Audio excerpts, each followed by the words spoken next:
Today, I have the privilege of speaking with Gissette Valentin. She is featured in the second season of The Walking Dead World Beyond. Thank you for being with me today. Sorry. Yeah, now you're good. Thanks for having me. Apparently, my coffee is barely hitting me right now, even though I had it a couple of hours ago. Yeah, well, you've had more coffee than I've had, so Oh, well, I'm sorry. I mean,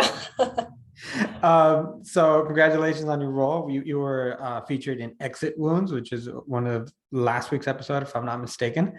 Sometimes hard to keep track. Corporal Diane Pierce, tell me a little bit about her. Corporal Diane Pierce. She is strong. I think she's Mm-hmm. definitely strong. I think as the episodes come out, she's a little bit, I don't want to use the word arrogant, but I think she definitely she's all about the mission. She's very focused and determined. So I think that can come off like she'll start stepping on some toes here and there. So yeah, that brings up an interesting point because she's part of the Civic Republic Military, or otherwise Mhm. mostly known as the CRM. So I was wondering, how much more do you know about the character? Do they give you extra background maybe to get better into character, or what can you share with us? Mm, they give a little bit about the character, for me at least. They gave me a little bit, but most of it was just kind of building it on my own, just kind of giving my character a backstory. I also gave her a little bit of a family background to kind of help me, kind of create that full personality. So yeah. I feel like that might be so much more fun than sometimes it being so structured. And Yeah. so I wanted to ask you, where did you pull from in order to get into that mindset? Oh, I was hoping you'd ask me that question. No, my brother's actually in the military. He was in the army, and in general, I have a lot of love and compassion and respect to the men and women that serve. And so a lot of my digging was pulling from stories that my brother has shared with me, but then also I watched, obviously YouTube is like amazing. I watched a lot of, soldiers going through different courses. A lot of soldiers would film videos of them overseas. So a lot of that kind of helped building a little bit more of a history with her. And then I also, for myself, from a physical aspect, music was my thing because I have a dance background. Mhm. So I listened to a lot of rock music Okay. to kind of like get into that mindset. I listened to a lot of, I don't want to mess up the terminology, but a lot of military uh, chants. I don't know if that's the right word, but them running together and kind of creating that, I guess, that bond. So I would just kind of sit, I'd be like running and I had my headphones on and I'm like trying to like match my steps with their rhythm and kind of, putting it inside of my body physically. So that was kind of my process. Yeah, that's sounds good. And so my question now is, do you think her character is more just by the book because of that, she's military, or do you think she really believes in what the CRM is doing? I think she really believes in what the CRM is doing. And that came in with my own personal backstory Okay. around, her family, where she came from, how she got into the CRM. And I think for her, she connected to that because that was not kind of, but that was a thing that saved her Oh, from okay. this is of course, again, my, my Yeah. own building of the character. So, but yeah, so I think she was just very passionate about the mission and that's why she was so focused on it. Would you mind sharing a little bit about that backstory that you created? I'm really interested. Oh, all right. Yeah, no, I think for her, like the story that I gave her was she was with both of her parents. This was before she joined the CRM, and her mother got killed by, the zombies. And so her father was kind of her only family at the time. And, you know, she ended up having to kill him.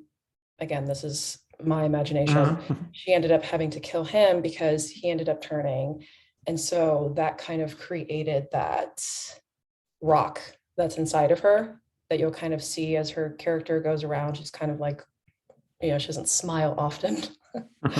um, and so because she lost, the two people that were closest to her, she ended up, the CRM taking her in, and you'll see also as it kind of unfolds why she is so, I guess, respectful of Julia's character.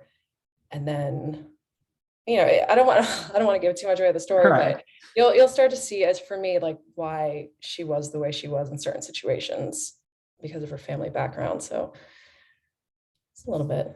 Well, thank you, and I appreciate that, because these are kind of stories I never really get, and you Yeah. sometimes never get, period, just because there's not enough time to develop every character as much as they wish they could. Mhm. Were you a fan of the Walking Dead franchise before you joined the cast? I was, yeah. I did watch the original Walking Dead, the first one, and I am actually a big fan of like horror things, like Right on. thrillers and suspense. Yeah, anything like that, anything that makes other people scared. I'm like, give it to me. Um, and so, yeah, I think it was exciting to be a part of it because they've created such a huge universe with everything. So it was fun. Yeah. What are some things you love in horror? What are some of your favorites? I gotta know. As far as movies go, Yeah. or just what I like. So this might sound kind of lame actually, because I never hear people talk about it, but I grew up watching Puppet Master. Okay. Yeah, not saying that that's my favorite, but for some reason that's the one that always stands out to me. I think because it was one of the first ones that I watched as a child. Um, and then of course, I mean, anything Stephen King is great to me. Wow, my brain is going everywhere. And then yeah, I don't know. I don't have a lot of favorites. So I think just anything that I look for things that I hope can scare me. Oh, And it okay. doesn't happen a lot. So anything, there are times where I'll just like look on Netflix and I'm like, oh, that looks like something that might be scary. Let me just watch that and see if I get scared. But I usually don't. But I don't know. It's just exciting to me. Like it's just exciting to see if something's different. Yeah, I think I've embraced horror more than anything the last few years. And the way I have is kind of seeing it more as like a roller coaster ride, something fun, those Mhm. moments and everything. So my current obsession right now is like found footage stuff, where Oh, okay, that's a good one. I Yeah. can Yeah. pretend that it's real for a few minutes. Yeah. Yeah. So I did want to ask you because I did a little research and I noticed you do a lot of your interviews are kind of around that, at least the more recent ones. Is there Yes. something that drew you to that specifically or? So here's the funny thing is, before about 3 years ago, I wasn't necessarily the biggest horror buff. As a Oh, matter, interesting. because I don't do like haunted houses and things like that. No. Barely did something like the Winchester House with my daughter, who she is a horror. She's 11 and she's 10 times braver, 25 times more braver than I am. It was Yeah. very embarrassing when we went. It was my daughter in front. This is the night tour, so it was the paranormal tour. My girlfriend, then me, and I felt so bad the whole time because I'm like, "What are you doing? You're supposed to be the dad." Blah blah blah. Anyway, so when I started doing interviews and things like that, one of the groups I worked with most was Shutter, and Okay. I quickly had to gain a little bit more appreciation for it Mhm. and kind of dive into the different genres. And I found so much appreciation for the different types, whether it's exorcism types films, possession, demonic things like The Conjuring, like Mhm. and things like that. And then we go to slasher films, which are really classic. Yeah. And sometimes you have to realize that it's not the story, it's the ride that you Mhm. have to look after. And then there's like thrillers and things like that, like just recently A24's Lamb, and Mhm. and so now you just can't get enough of it. I love it, and I Okay. starting noticing little subtle things. I'm starting to appreciate different works and camera angles and the way Mhm. things move and work, and scare tactics when you're telling me to look one way, but I know it's going to come from the left, Right. Yeah. and things like that. So it makes it so much more fun. And so and that's where I am now. So I get to do more of it now, and I love it. And it's been fun. And I guess I will title this "You're Interviewing Me Now" because that was a great question. I did have another question though. Are you going Yeah. to haunted houses with your daughter this So year? we did that one, which there are some scares throughout it, and this year my girlfriend who does do haunted houses regularly, and she's Mhm. way better than I am. We're gonna do a haunted hayride, which is a little bit more Okay. controlled. And Yeah. so what she's trying to do is to just kind of baby step me in. Mhm. And I've done it's not that big of a deal, but the ones at Santa Cruz that they have over there, I've done them with her there, with my Mhm. daughter. And because of the fact that it's a bonding moment that I'm going to have to deal with for the next few years, I'm going to have to get over it. And plus, it's an immersive way of getting further into the genre that I'm gaining so much appreciation for. Right. Yeah. It's actually funny because I used to work at a haunted house. I did it for 2 years as a zombie. So Nice. yeah. So it's funny. It's like I was a zombie and now The Walking Dead. So it's interesting little switch. But So the funny thing is, with my daughter, the way she got desensitized was actually young in her younger ages when The Walking Dead was first out. Now, when her mother and I were together, we would watch The Walking Dead, and she would sometimes sneak in, wake up, and watch, and kind of watching it. We went to a convention where there was a group of zombies, kind of like a club, Mhm. and it convinced her that they were real. Oh. And so what ended up happening is there was a couple of times when her mom would go to sleep and Mhm. she would freak out thinking my mom's dead. She's going to turn. Oh, This is really, yeah. we had to have, so what ended up happening is that the next few shows, we ended up focusing shows and television, both like in person and on TV, and ended up focusing on VFX, on prosthetics, on Mhm. acting, on how they bring all these things to life and how they're not real. They're just meant to scare us for fun. Mhm. And that turned her. And now it's very difficult to scare her. The only thing that scares her is the dark. Oh, yeah, that still scares me, so I can relate. So yeah, it was. And then years later, which was 2 years ago, the same zombie that like petrified her saw him again in the same makeup, and it made for a great picture. Oh, Yeah, I she was like, may put it "Oh." up here also so you guys can see it later. But Oh. that's enough about me. Let's talk a little bit more about you because I'm very curious because you have such a background in dance, and then you Mhm. decided you wanted to go into acting, and you've done very well. I mean, you've been featured in several different films. A couple Tomorrow War come to mind. You have the Bad Boys poster behind you. You've been in Yeah. Netflix's Ozark, Cobra Kai. What led to that change after working with so many great artists via dance? Yeah, so it's actually interesting. So I started acting first, technically, when I Okay. was younger, but I mean, I feel like this is a story amongst a lot of actors. I was very shy and I literally would run from a camera. Like physically, I would run. I'd be like, no, no, no, I can't. And I'd take off running. And then so with dance, it was a way for me to still to express creatively, but I just didn't have to use my mouth. I didn't have to talk. Okay. And so I still loved it. I still do it on my own.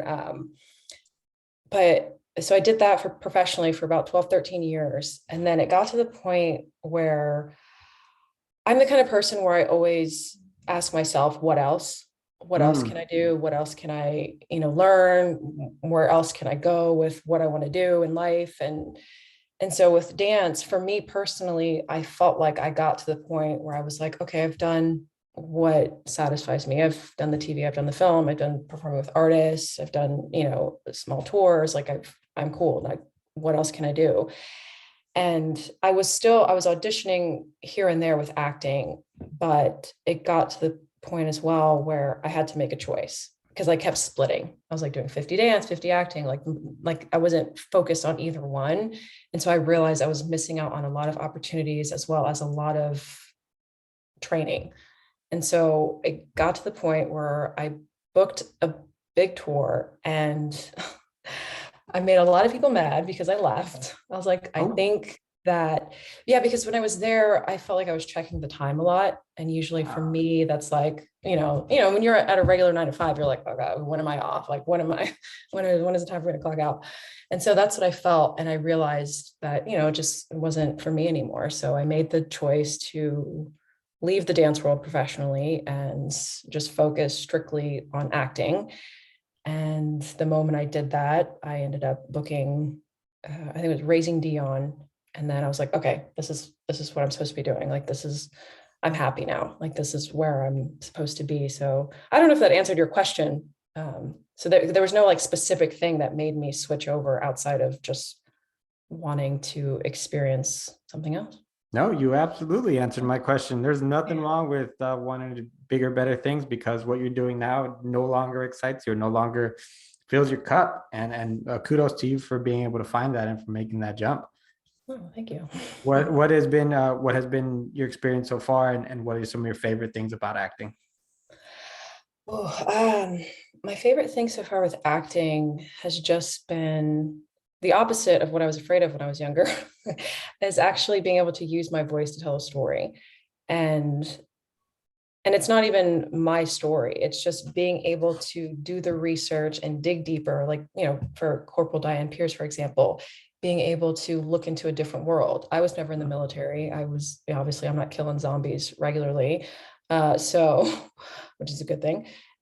So it allowed me to kind of step into and dive into a different way of looking at life, because I had to do the research of like, okay, what is a regular day for somebody who's in the military? Let me study that. Let me see how it affects them mentally and their families, and kind of, I don't know, you just learn different ways of life. And I feel like that's a lot of things that's a big thing that a lot of people miss out on, because we get so comfortable with, with our own life, which is fine.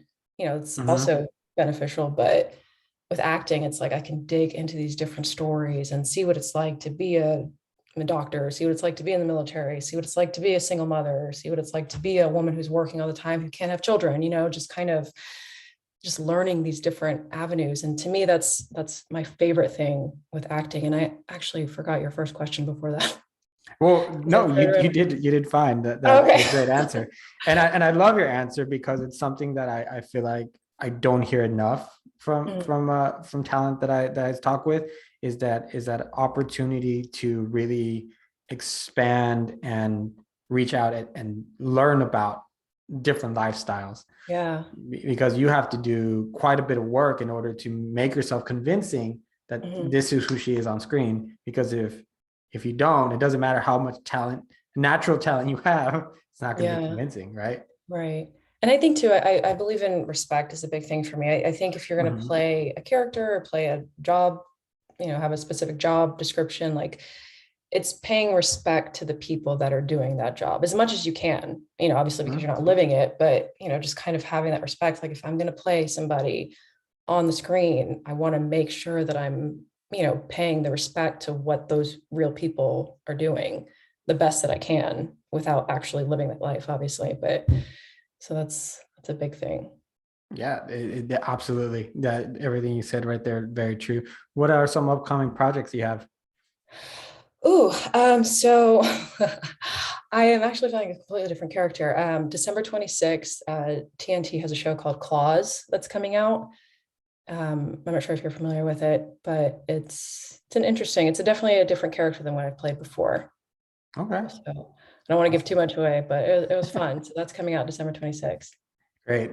Gissette, thank you so much for your time. I appreciate the conversation with you. I appreciate you turning it on me. That literally never happens. Oh, good. So it's a breath of fresh air on my end. Oh, thank you. Congratulations on your role, and who knows, maybe we'll be talking to you again on in the next couple of weeks. Yeah, let's do it. All right. Bye. Take care. Have a good day. All right, you too. All right. Bye. Bye.